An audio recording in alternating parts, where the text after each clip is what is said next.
Welcome to Conquering the Glass Ceiling. I am your host, Dr. Courtney, and I believe when women find their confidence and their worth and value, then we will be able to conquer the glass ceiling, no matter where it is. And today in studio, we have a very special guest who comes to talk about leading authentically through career clarity. That's kind of hard to say. Through career clarity. So stay tuned for the one and only Tracy Timm.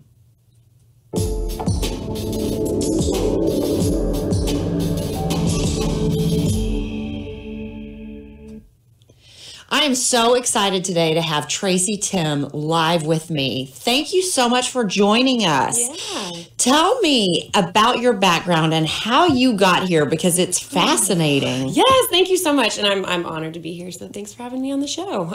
Sure. Gosh, I love my background story. Well, yes, it's my favorite thing to tell, actually. So born and raised Dallas, Texas. Only child, very normal childhood, sort of like middle class upbringing, nothing too crazy. But I was a massive overachiever, always had to be the best at everything, no matter what I did. Yeah. Which ended up working out in my favor because I played softball growing up and I was good enough at the time to get recruited. So I was looking at a bunch of different schools all over the country, ended up at Yale, which was an awesome opportunity. Which is great. Okay. It's that school up there in the Northeast. So actually, it was a really fascinating place to be because growing up in Texas, it's so different to be at a liberal private school in Connecticut.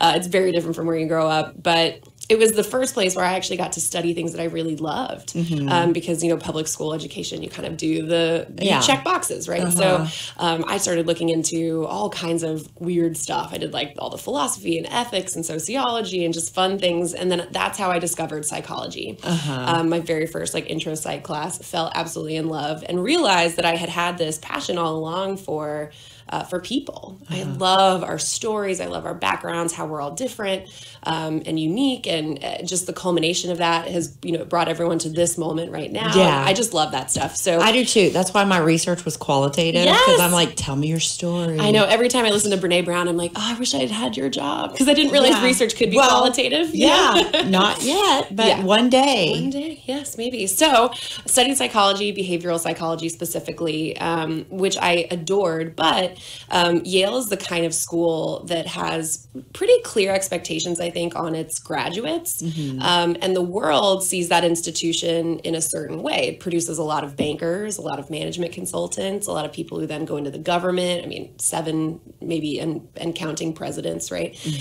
Fortune 100 companies and a lot of NGO nonprofit kind of space. Or you go to grad school. So an ex-softball player with a behavioral psychology degree who didn't want to be a psychiatrist, had no options, right? I was just like, what do I do?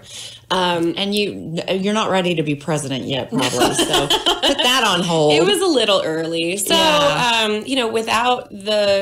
without any other method of finding career clarity or avoiding a career, I call them career conveyor belts, right? That they're just easy to get on, they make sense, and people have done them before you. And so it's kind of a safe route to go. So, so I ended up getting a job working for a Wall Street firm, the Royal Bank of Scotland, in their sales and trading department. So I was on a trading floor for 2.5 years, and I weaseled my way from an analyst role into a sales role within 3 months. Yes, it involved a woman who was pregnant, who going on maternity leave. So I came in to work for her. I mean, it was serendipitous, but also a little weaselly. But it got me to the role that I thought I would want, and I was immediately miserable.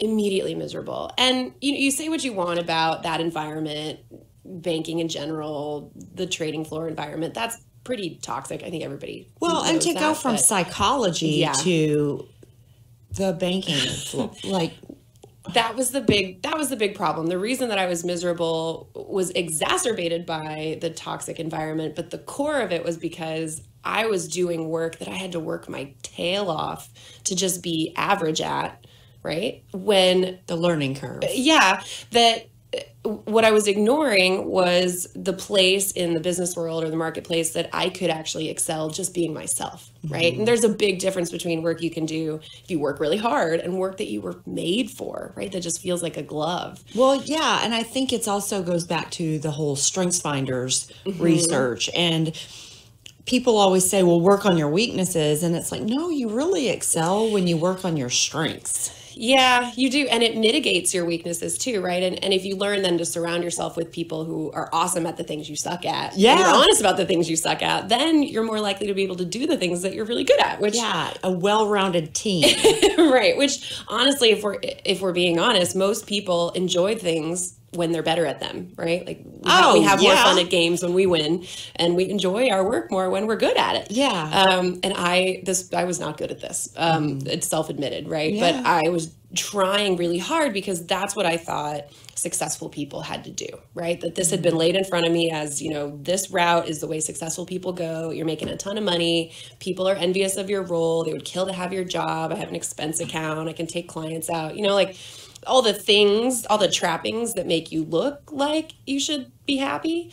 But I was secretly miserable. Well, yeah. And then there's that guilt of, I should be happy, but I'm not. People want this job, but yeah, I have it and I'm miserable. So then, there's that. It's so true. So really, and now, we'll talk about what I do now and how I work and help other people find career clarity. Yeah. But what I see as the big issue and what I realized I was going through later on was you spend so much energy pretending to like what you do when you don't like it. That you're doing two jobs, right? Like you're spending all the energy you have to put on a face and pretend like you know what you're doing, and then you have to also do your job. Right. Which is why it's so exhausting and why it's easy to get stuck in that rut, because at the end of the day, who wants to do a job search after that? Or who has any energy to go find a mentor or do an informational interview? Nobody, right?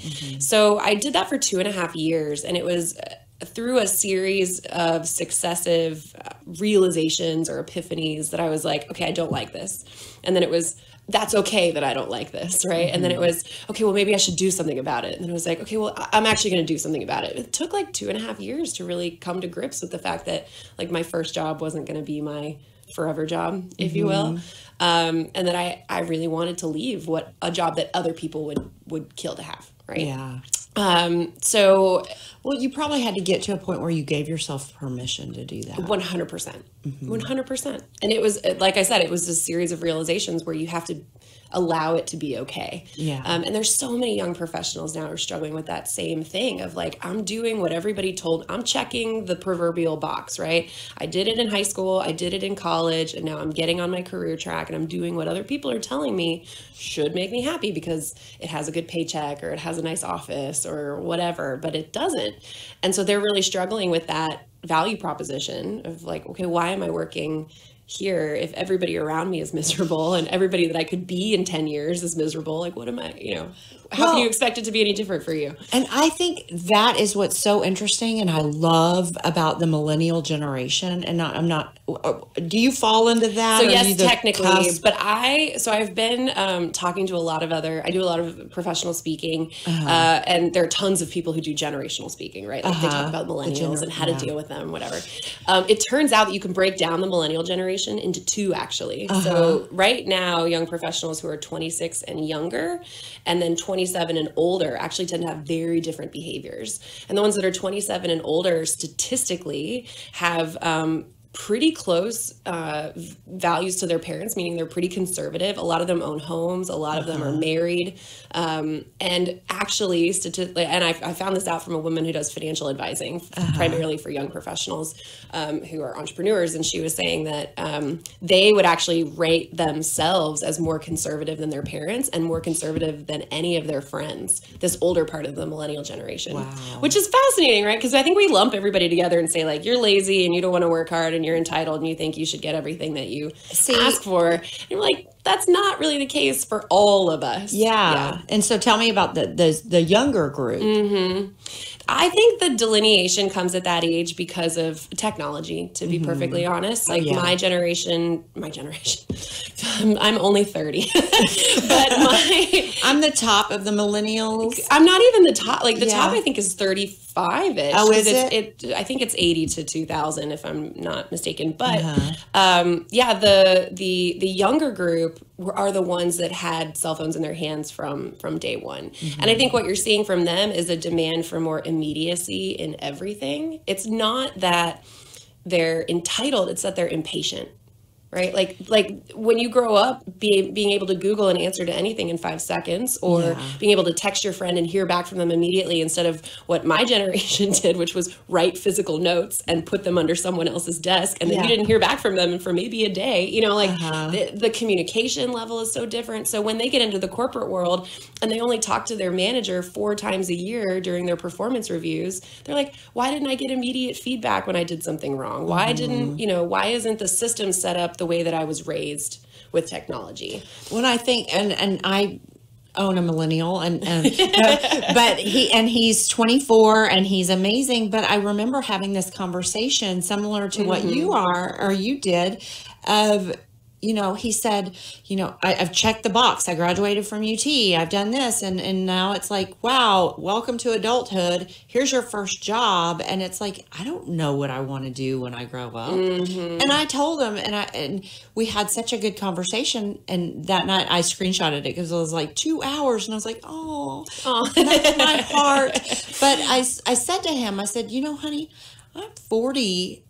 I don't even know what I was, 41, 42 at the time. And I was like, I don't know what I want to do when I grow up. And that's okay, because I think what you're talking about, that career conveyor belt, like we all think you get on it and it's like, oh my God, that's life. This is it. And it's like, no, it doesn't have to be. Exactly. And so I think that's where you were. Yeah, you're exactly right. And it's what's sad to me, and the reason that I do the work that I do now, is I think that we do a really good job of preparing high school and college kids to learn, to communicate reasonably well, but we don't do a good job at helping them gain their own clarity in things, right? Like colleges are good at getting them a job, but is it the right job? How long do they stay in that job? Do they end up making these massive turns? And you can't predict what's going to happen in your career. And most of us will have a handful of careers over, over our time, which is awesome. And that's okay. And your calling changes too, right? Like you're a mom at one point, or you're a spouse, or you're the mother of the bride, like what your priorities are going to change. So your values are going to change and your commitments are going to change. And that's great. But there's this sense among young professionals, I remember feeling it vividly myself when I was 25, that if you don't have it figured out at 25, you're screwed. Right? That if you're not already on your path, you're behind. Other people are getting ahead of you. You're never going to be Elon Musk. Like that you had to have been this prodigy, or you have to know what you want to do since you were 12. When the reality is the data shows that the average age for someone to feel fulfilled and like they're in the right place in their career is 40 years old. It's 40 years old. Past my prime. No. I'm kidding. But yeah, you feel like you're going to wear the scarlet L. Yes. At 25. And it's really scary. And it just creates this mentality of paralysis for young people who are like, well, crap. I mean, why even bother? I'm already a failure. And it's sad. And then they don't know who to talk to because... the resources that are out there are pretty limited. So what ended up happening to me, and this is where the jump to what I do now happens, is that I just saw this as like there's got to be something more, right? That this if this is my life and this is the life that I'm destined for, like, I'm not cool with that. So I'm going to make a change. But I didn't know what I wanted to do. So I just up and quit, which I don't recommend. But I got really lucky that I got to stay actually a few more months and really discern what it was that I wanted to do next. And I decided I'm really big on, I'm also really impatient. So I can't say that I'm different from younger millennials in that regard. But I am too, and I'm nowhere near a millennial. Well, I decided that what I was going to do was test drive some of the ideas that I had for what I wanted to do next, because I didn't want to like enroll in grad school and put, you know, a couple $100,000 and 2 years into it to go like, well, I didn't need an MBA. Yeah. Whatever. I didn't like this either. Exactly. So I knew that I had probably wanted to try traveling. I really wanted to think about going back to school, and I wanted to do so. I was reverting from the industry I was in and wanted to look at nonprofits, social enterprise, feel good about the work that I did. So I found a trip called A Semester at Sea. I don't know if you're familiar with this program, but it's an undergraduate study abroad program. They run it every semester, and it's a private nonprofit that is accredited by a public university. So instead of a junior in college going to Spain for 6 months to study abroad, they live on a cruise ship with 600 other undergrads, and they go around the world. And so they take class when they're on the boat. Oh my gosh, I'm going back to school. Oh, you have to. Okay, so they don't be offended by this, but they have a lifelong learners program where you have to be at least 40 to apply to get in, and you can bring your whole family. Shut your face. Yes. I am so totally. There were families of like 7 or 8 kids like on the boat with us the whole time. So oh my, it's incredible. gosh. So when you're on the boat, you're taking class. When you're off the ship, it's a ship. We had to call it a ship. You got in trouble if you called it a boat. Yeah, like, this is not a dinghy. Yeah. So when you get off, you just travel. You have no responsibilities, basically. You just do whatever. So we went to 16 countries, once around the world. And the coolest part, the reason that I chose this semester to go was the timing was serendipitous. It was a God moment, to be honest. Yeah. All things are. Yeah, girl.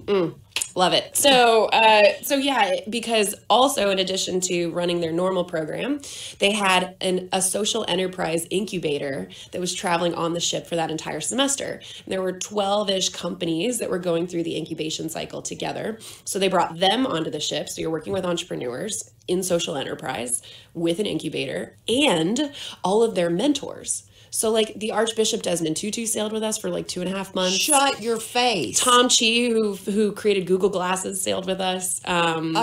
Jeff Hoffman, the co-founder of Priceline. This woman, Kathy Rogers, who's like my soul sister. If you're out there listening, I love you. Does she know she's the head of soul sister? She does. She does now. We're like the red wine drinking, like world changing, like ass kicking girls. And what does she do? She's the head of innovation at IBM. So she travels around. Her job is to travel around the world and figure out what other people are doing in technology and bring it back. And you said, "Can I be you when I?" Yeah, totally. I was like, "How does one get this job?" She also has a nonprofit in Kenya that plants trees. I mean, the woman's fantastic. Oh my gosh. So, but to have your eyes completely open to, that's a job. oh my, I could do that. so you're 100% right, because I think deep down the reason that I wanted to go on this trip was to have an eye-opening experience, to be affirmed that there was more to life, that there were people who were happy with their work, that there were people who were inspired and doing really cool things in the world. Because for 2.5 years, all I worked with was people who were golden handcuffed to their desks, you know? And that doesn't mean that everybody there was miserable, but for the most part, it just became this, you know, like when you walk into a Starbucks and you're immediately like, oh my God, coffee. But then when you're in there for like 30 minutes, it doesn't smell like coffee anymore. Yeah. Like it just became normal that people dragged themselves to work and that like everybody was miserable. That was just the ethos there, right? And so to be on this ship with like undergrads who were excited about life when I was like, don't graduate. Grow up. Yeah. Was just really refreshing. So I spent 6 months doing that, did some backpacking around Europe when that was done, and moved back to the US with just this renewed sense of who I was. And having worked with a lot of the mentors that were on the ship, what I wanted to do. Trust me, the clarity of figuring out your career comes in waves. Like I will never say that I one day woke up and was like, I know exactly what I'm going to be. When I got back from semester at sea, all I could tell people was that I wanted to work with people. people development. I wanted to help good get better and better get best. But I didn't know what that looked like. So what I recommend now with the people that I coach is like, tell that to people and then have them tell you what that is. So I did all of these great informational interviews when I got back, and people were telling me, oh, it might be talent development, might be working, HR. Yeah, something, right? So I went to the Facebooks and the Googles and learned about people analytics and learned about all that kind of stuff. And fortunately enough, got a job working with a woman who, this is a great story, actually. I love good stories. So this woman, right before I quit my job, I read a book called Suits, A Woman on Wall Street. And it was this woman's sort of like manifesto about her time in the early 90s, like old school Wall Street stuff, investment banking, how like all the kind of hazing she went through, all this great, all these stories like that. I was like, oh my God, that happened to me. So I read it, and then she had made this transformation, was running her own business, and was happy again. And so I found her email online, and I wrote her an email and just said, I'm you minus however many years. I'd love to talk to you. Do you take calls? Are you available? Whatever. Sent it, forgot about it, quit my job, went on semester at sea, came back, actually had a job that I had been offered on the ship fall through. That same week, she emailed me back. She emailed me back and she's like, it'd been a year. She's like, I'm so sorry. It's been a year. I had a baby this time last year, so I'm going back and reading all my old emails. Who does that? My email box would be like, you are cut off. So she wrote me back and she's like, call me anytime. Awesome. Here's my number. So I talked to her literally for an hour and a half, and she offered me a job. Wow. Yeah, so the first job I had in talent development was working for her, which is what brought me back to Texas, because she was based in Houston. So we worked together for a year, and she was a speaker and a trainer for leadership, diversity, emotional intelligence for major organizations. So they would bring her on to coach their employees around stuff like that. And I did everything else. It was like the number 2 person. Like it was sales, and it was this, and it was that. So you answered her year-old emails. Yes, to random people who wanted calls with her. Yes, no, right. That would have been too much. But that was really where I learned kind of what it would be like to start a business. And, everything in your career is building on something you've done before, right? Yes. And what we don't realize, I think, as we're going is that what you're doing now is preparing you for the future. You just don't know what that future is. Right. It's all, and that's what I think of it, is like, it's all bricks. And you're just laying the bricks to this beautiful home. But as you go, you don't realize it's going to be this beautiful home. Mm-hmm. It's just brick at a time. So I love that analogy. And the one that I use with my coaching clients, I call it your career masterpiece. Uh-huh. Like imagine if, I don't want to botch this. It was Michelangelo who painted the Sistine Chapel. Is that correct? Am I correct? It is today. It is today. Oh God, if it's not, I'm going to really embarrass my Roman history professor. Right. So imagine you see it halfway done. Mm-hmm. And he looks at it and judges that this is it's a failure. It's ugly, but it's only ugly because it's not done. Yeah. And so people look at their careers, right? And when they're 25, 30, 35, because I work primarily with young professionals, and they're like, this is a disaster. It's all piecemeal. It's got a lot of holes. How do I make a story? It's awful. I'm a career failure. I'm like, you're just not done yet, right? It's a masterpiece that just hasn't been finished being painted or hasn't been finished being sculpted or whatever. So I love the house analogy, because you would never, it's a brick. What am I going to do with this? No, just wait. Just put it where it's supposed to go and get the next one. Keep laying your foundation. Yeah. So it took actually one more huge failure in order for me to start the coaching business that I have now. The woman I was working for, Nina, she went back to the corporate world. She's now the chief diversity officer for a law firm in Houston. Uh-huh. So I was freaking out. What am I going to do? Am I going to be your assistant there? Right? Wait, you can't cut ties. Yeah. And I was cobbling a life together at that point, because I was making nothing with her. So I was waiting tables. I worked at a Lululemon seasonally. I was writing online textbook content. I was just trying to put food on the table for myself. Right. And so the very first, I did the cardinal mistake of job search and took the very first job I was offered that was even remotely related to the industry and the field that I wanted to go into. And I take full responsibility for screwing this up, but I think that they should take a little bit too, because I didn't do enough due diligence on the role and the company, and they didn't do enough due diligence on me. Meaning there's this great job and this great person, but it was like putting an apple in a basket of oranges and saying like, you fit. Yeah. Like, you're a fruit. because it's a really good basket of oranges and a really good apple, but like they don't go together, right? Yeah. So 3 months I lasted in that job and got fired.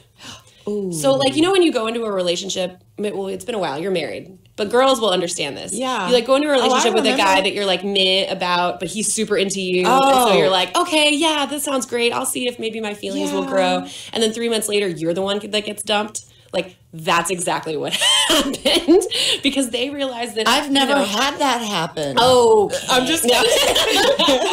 But I mean, from experience. It was so awful. It was it was the most humbling, awful experience. Like, I still like almost get a little teared up thinking about it because imagine like this high performing kid who's like had success most of the time. And I've taken this leap to leave a job that was paying me a ton to do something that I really wanted to care about and was looking for clarity. And I thought I was doing the right things. And in reality, I was making the same fear-based decisions that led me to that first job that was so miserable, right? It was, I can't not have a job. It has to have benefits. It has to have a certain level of salary. Who cares if I don't like it? You know, I'll learn to like it, or it has to work. Well, and I think what you just said, when you make decisions based on fear, it's going to be the wrong decision. And if you just sit back and really wait for opportunities, and it's that impulsivity that really factors into that. But if you sit back and you wait for the right thing to happen instead of trying to put a square peg in a round hole, then but we trump our blessings so many times instead of just allowing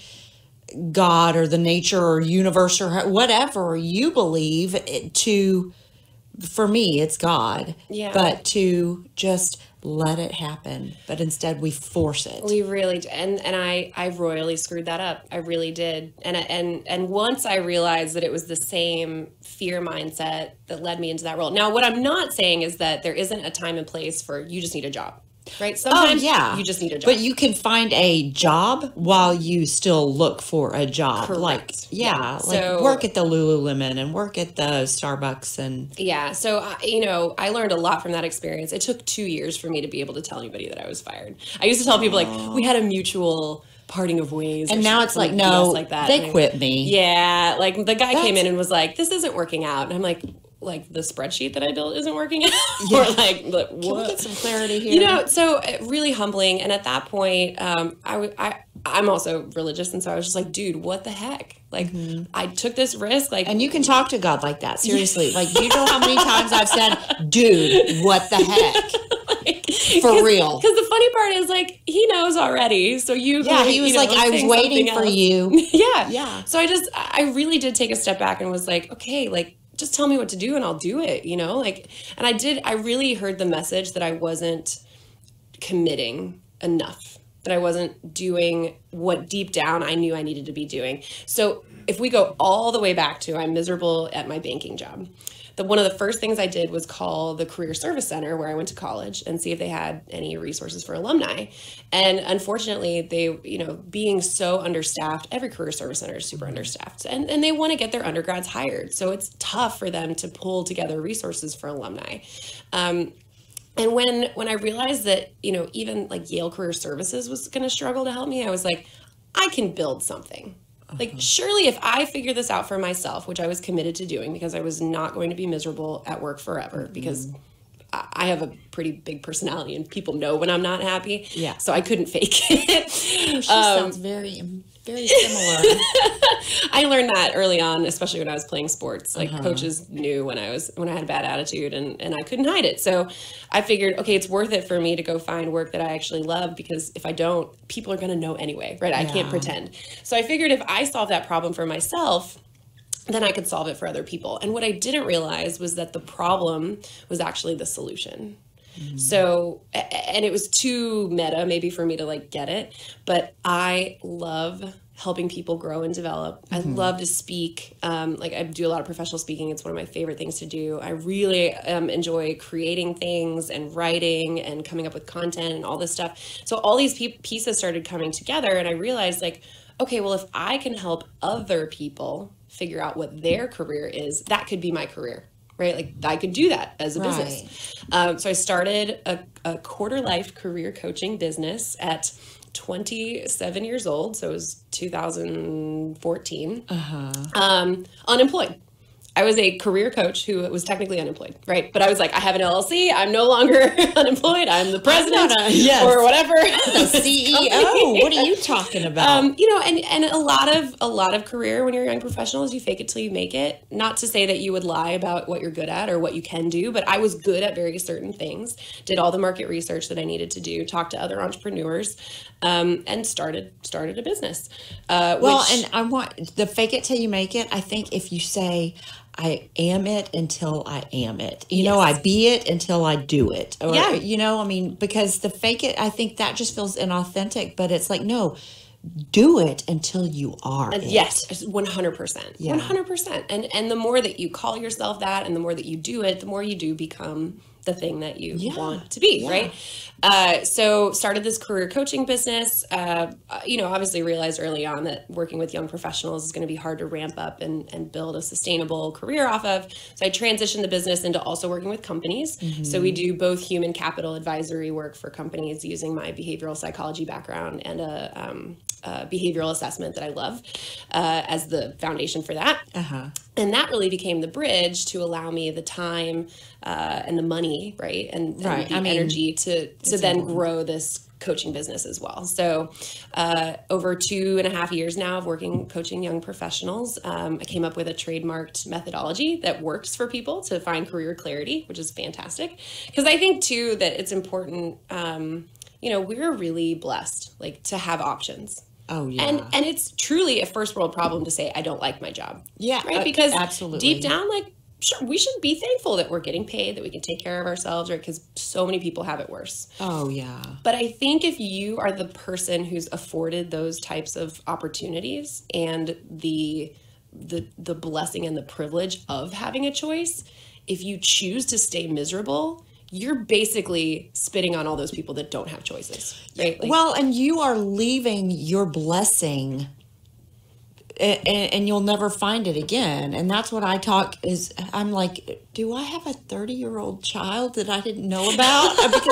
because you're talking about exactly what I talk about too, because except, you know, our target, so I don't, anyway, but, you know, to just feel like so many people miss out on their calling and their purpose in life. And then at the end of the day, we have our coulda, shoulda, woulda lists instead of our do, done, dids. Ooh, I love that. Yeah. That's, you know, so that's a really good thing that you brought up because one of the experiences I had while on semester at sea was connecting with a professor who was a social psychology expert. And coincidentally, he was also a Yale grad. So while we were traveling on the boat, Yale hockey won the men's like national hockey tournament, the Elite Eight or the Iced Eight or whatever. God, I did not play hockey. I'm sorry. Yeah. The Frozen Four. There it is. It's like the Elite 27 winner. They won national. So he and I were celebrating. It was great. But he and I sat down for like a serious career heart to heart. And I was just like, dude, I don't know what to do. Like, do I just go back to something safe if I don't find something here? You know, like what would you do? And he taught me two of the most valuable lessons I've ever learned about life and career. The first is that in the world of psychology, there are only two types of regrets. Like they're categorized. Well, they're called sins of omission and sins of commission. So sins of commission are regrets for things you did, like you cheated on somebody or you lied and you feel guilty about it. There's an action or a result, right? Like you did something, there's a result to that action, and then there's some kind of fallout, right? Like you lose a friend or you get in a fight or something happens, right? But it's resolved. Sins of omission are regrets for things you never did. So the coulda, woulda, shouldas, right? Like, oh, I didn't go back to school, or I didn't say I love you, or I did, you know, when you wish you had.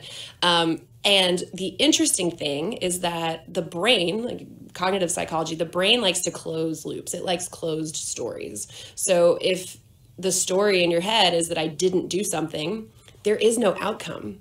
In fact, there are infinity amount, right, of possible. Yeah. An infinite amount is what an intelligent person would have said there. There are an infinite amount of infinity amounts. There's an infinite amount of possible results. So your brain, in its quest to close the loop, churns constantly on what could have happened, what could have happened, what could have happened, because it's trying to close the loop, right? Oh, so that's why the coulda, woulda, shouldas haunt us. Yeah. Because if you do something wrong and there's a fallout and it's over, at least you can get over it, right? You know the result. You screwed up. You have to deal with it, but you have something to deal with. Exactly. You don't have any result or outcome to deal with, and your brain can't handle it. Your brain just can't handle it. Yeah. So that's why we get haunted by those things. And he was like, it is always, and I'll never forget this line. He's like, it is always worth it to take your meaningful shot for the stars. It is always worth it. Now that is tweet worthy. Right. Yeah. Hashtag tweet that. Take your shot. Take your shot. It's right. That's it's what I tell people all the time. And so I decided, fear is going to dictate a lot of our decisions if we let it. But there's this great quote about, on courage, right? Courage is not the absence of fear, but rather the decision that something else is more important than your fear. And I decided for me at that point, when I learned that logic and the reality of that logic, that living a life that wasn't full of an infinite number of regrets and a brain that was churning with what ifs was so much more important than fear of failure or fear that I was going to look one way or another to other people, or it was so much more than that. I love this man for teaching me that, because I just thought like, oh my God, yeah. So go ahead. Well, yes. That's what I talk about is confidence. And confidence, I believe, is found at the intersection of courage and faith.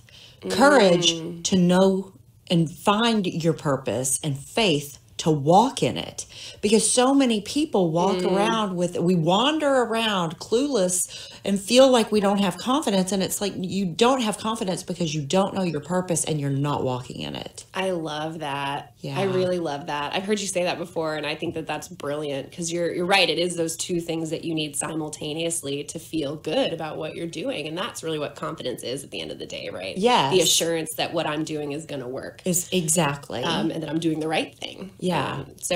It's, and the second thing that he taught me too kind of goes in line with what you just said, because the other part was, imagine, we call it, I've actually done a video on it. It's called the bus stop method.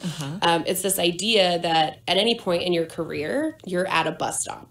Like if you imagine your career as like every job you have is a bus stop, you're there because you think that career, that job or role or whatever is going to take you where you want to go in your career, right? So you're sitting there waiting for the proverbial career bus to come to take you to the next place, right?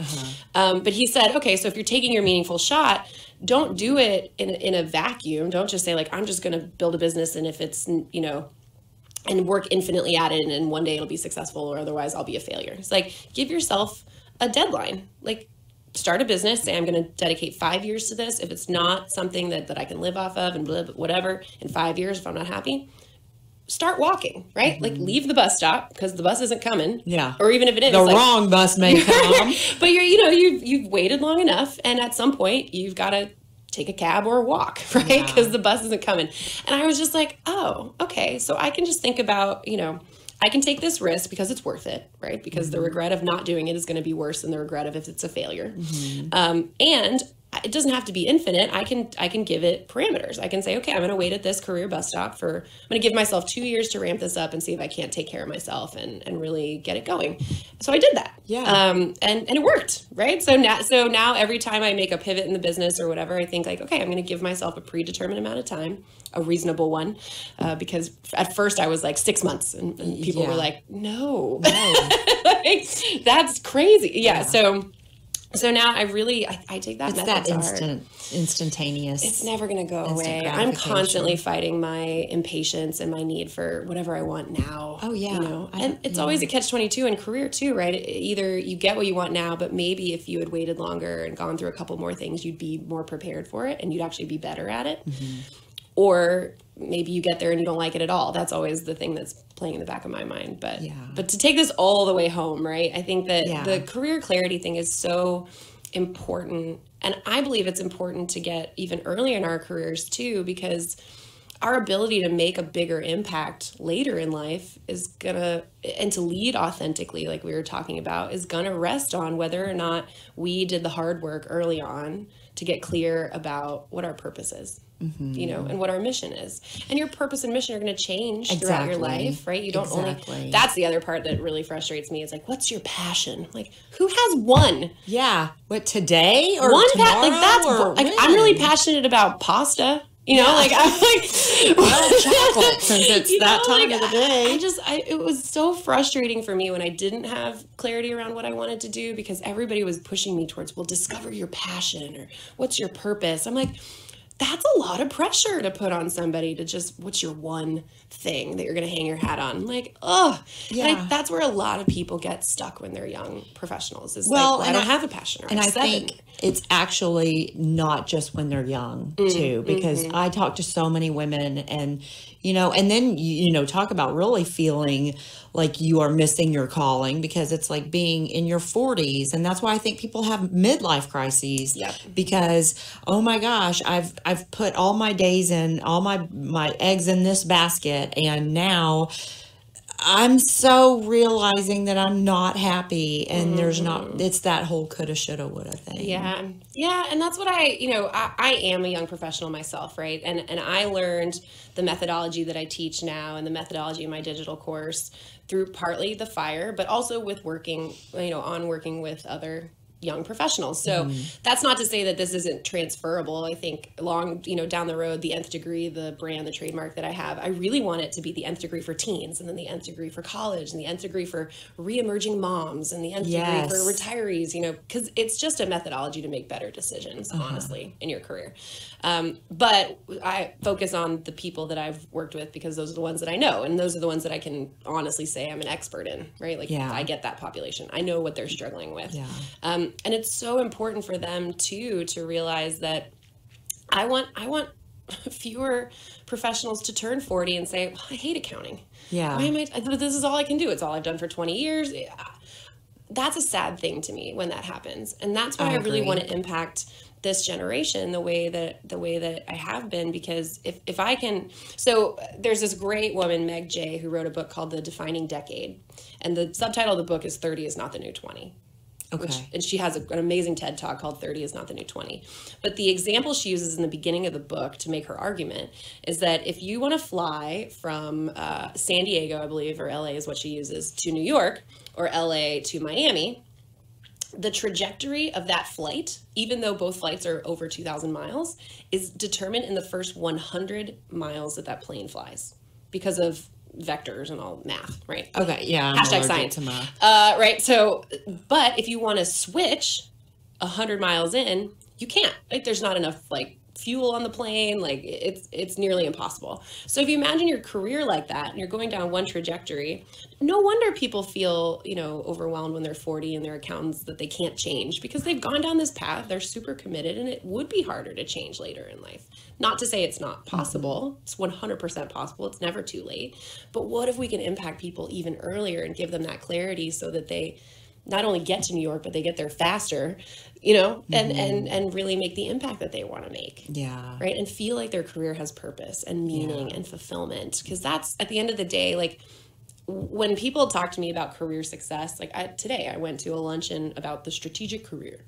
It was this guy who, you know, worked at McKinsey for 25 years and wrote a book about, like, how to have a strategic career.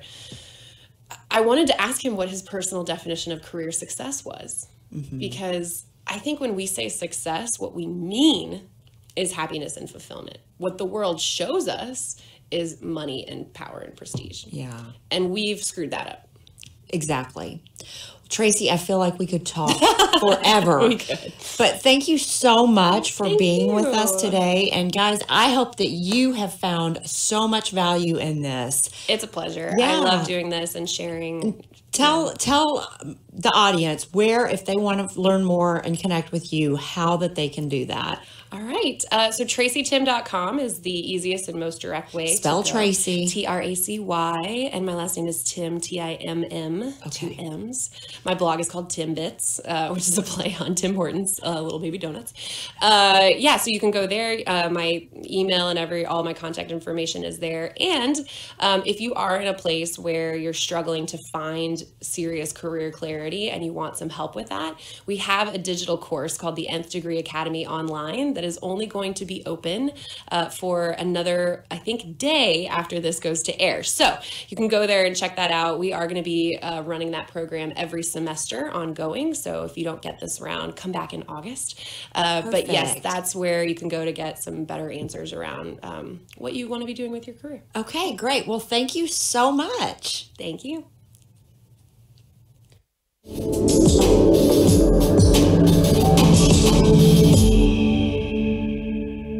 Hi, this is Courtney Baker, and I am with Jessica at Southern Illinois University. And Jessica, tell me, what is your favorite leader quality that you've ever had? Like your favorite leader, what characteristic did they have that made them your favorite leader? Honesty. I think that honesty is a good quality that I have because I want to know like what I'm doing wrong. Like I want them to be honest with me and be upfront just because I feel that's a good quality in a leader. So yes, honesty. Perfect. Thank you, Jessica. No, Honesty. Thank you so much. Thank you. Okay, so one of the things about honesty, let's just be real here. Women do not receive as honest a feedback as men do. When men are given feedback, it's very specific and very to the point. And women hear instead, hey, that was a good job in the meeting. What does that mean? What was a good job? So my prescription to lead today is to give women more specific feedback that they can act on. Guys, if you have found today valuable, which I'm sure you have because Tracy was dropping all kinds of valuable nuggets, I would like for you to subscribe, rate, review, give Tracy your firstborn child, whatever you need to do. But like us and spread the word, and we will see you next time.